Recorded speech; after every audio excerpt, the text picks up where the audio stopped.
Long Island, New York community. The village board in the great town of Great Neck, Long Island, which is just right outside the city, pricey, Tony, awesome place to be. They voted to put the ban in place. It came about after a few businesses complained that the secondhand smoke was bothering their customers. Yes, it's bothering them. The village claims to be the first in the nation to do it. It isn't.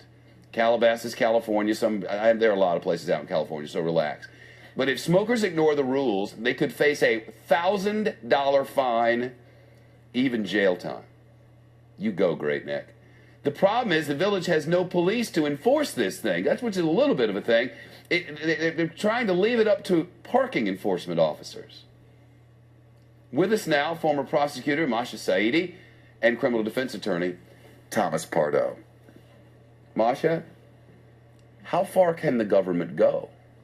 Well, Shep, I think it's interesting you mentioned California. I just want to point out that this specific law is not as broad as the ones that have been passed in California, right, banning smoking and all public places. It's just right outside the stores, along the sidewalks, which are public. Right, so essentially it only applies to a 1.3-mile stretch of land. So my first point is that it's kind of limited, so it's not infringing on your rights as large as it possibly could. And you can argue that the municipality does have the power to protect the health of its citizens by banning smoking in this specific area.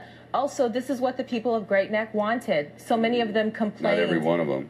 Not every one of them, but a lot of the merchants have got lots of complaints from customers. So they're kind of responding to what the people want. All right, Tom.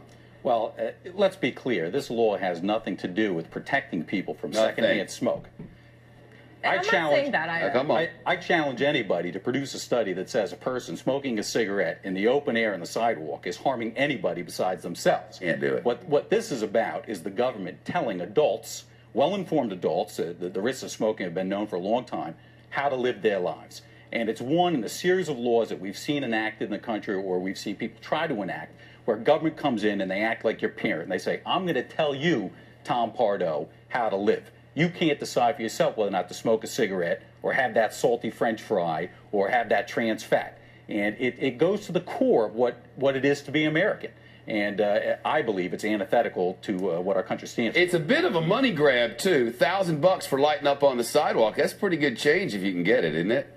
Well, the mayor said they did not pass it for that, and just keep in mind that they have a lot of money in Great Neck. They're long on money in Great Neck, so that might not be it. Right, and the judge has to actually enforce a $1,000 fine, and that is very steep. But one thing I wanted to point out is the purpose is not or 15 days in jail. Or 15 days in jail, which is definitely extreme. But the reason they passed this is to prevent smoking that was coming inside the buildings, since people were standing directly outside smoking their cigarettes. So that's the first thing. So the I wonder what they think is worse: the exhaust from the trucks that carried merchandise to those places, or the person who's smoking a cigarette on the other side of the.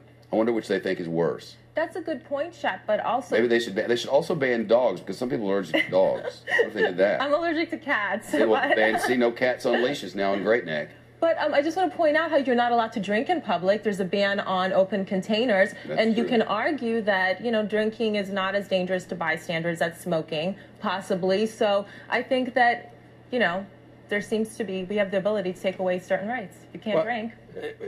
What I say is you better watch out if you're going to support a law like this.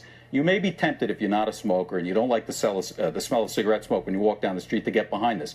But then you better take a close look at your own life. And you better have a life that consists of yoga and green salads with low-fat dressing.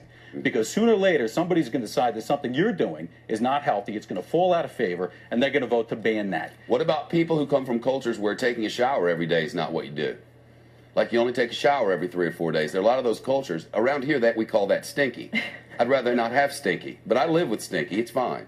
It's a big city, Yeah. Great Neck, they've already escaped New York City. I mean, come on, chillax out there in Great Neck. Come on, you live on Long Island. Everything's great. Don't worry about your neighbors.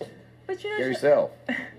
But there's no constitutional protected right to smoking, And California, there has been no legal challenges that have upheld the ban in California. Once we start comparing ourselves to California, things have gone poorly. Good to see you both. Thank you. Thank you both for coming. Thank you. All right.